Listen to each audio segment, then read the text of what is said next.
most of the time, the person that's injured is in pain. Most of the people around the injured person, those people that are close to that person, the people that would normally be the support group, they can't really understand the pain and understand what's going on with that person internally. They believe that the internal processes, the thought processes that person used to follow, that essentially made up that person's personality, are the same, just with pain on top. But the pain always comes first in an injury case. Imagine a husband wants to comfort his wife who has been injured in a car accident or some other facts. And he wants to sit next to her and cuddle, something simple that couples do all the time. But he can't because she's in pain. The pain comes first, and he can't love his wife the way he used to, and she can't be loved the way she used to, all because of the pain, because the pain always comes first.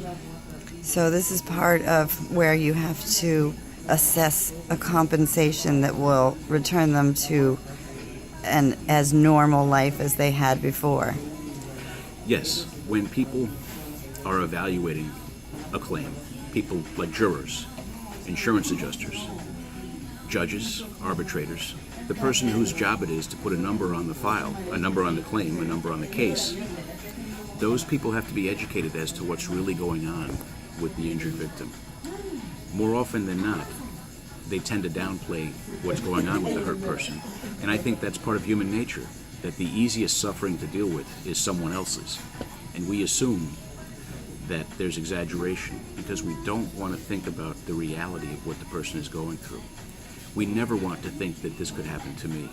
So the mind finds ways to separate me from the injured person. In other words, people would rather think that a person is lying about the pain than to think that they're really experiencing the pain. Because if you have to think about the pain in a real way, you have to start experiencing what that might be like for you. And for many people, that's just something they can't do. Yeah, that's not an avenue they want to go down. Now, so your firm really concentrates on explaining what your clients are going through in order to, have the jury understand why this compensation is what it is? You have to meet with the clients. You have to talk to the people that are hurt. Many firms will take a case. There are many firms out there, you see advertising everywhere for the same kind of business I'm looking for. What's different about our firm is that we spend the time to talk to the client, understand the client's life, understand how it's changed. Another major difference is that we actually do the work. You'll see me at the deposition. I'll be there at your trial. I'm the one that's going to draft your summons and complaint. I'm the person that's going to answer your questions when you call, not some other person. Many firms will have a picture and a name and a billboard. And when you hire that firm, you'll never see the person on the billboard. You'll meet someone else. Meet one person when they take the case. You'll meet a different person when you go to depositions. And you'll meet a third person when you go to trial.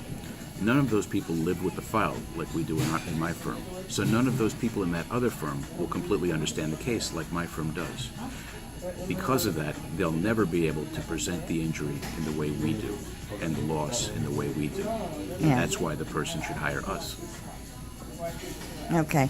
And again, back to sort of, there's a value that you put on this pain and suffering, and the fact that you understand it from your experience, seeing people go through the pain and understanding the level that you're able to convince the jury why the compensation might be a certain number and win over the jury, because it seems this is your history with your firm. Well, jurors are generally smart. We often think that the lawyer has a lot to do with the outcome, and the lawyer does. But if they don't like the client and they don't understand what the client is going through, the lawyer could be the best lawyer in the world. They're not going to give a favorable verdict to the client.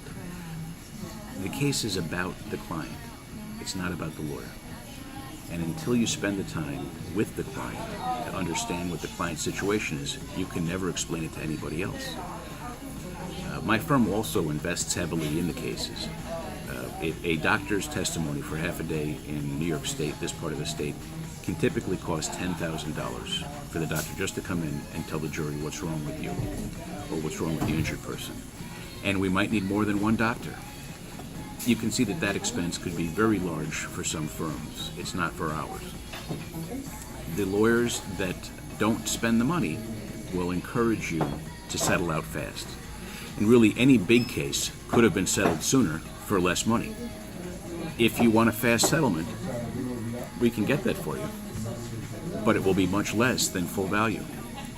Once the client is educated about what we need to know, they put us in a much better position to be able to explain the situation to the finder of fact, whether that be a jury, an arbitrator, or a judge.